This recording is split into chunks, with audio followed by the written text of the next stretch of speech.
Kéo lên đi.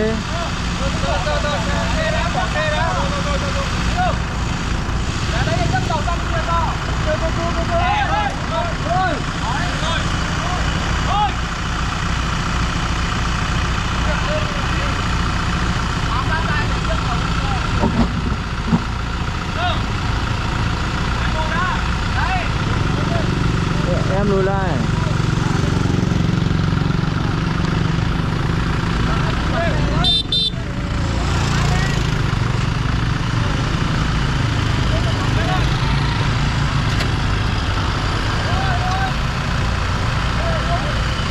Lôi xuống đã. Đi đi kìa.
Tháo ra giải phóng đường đi.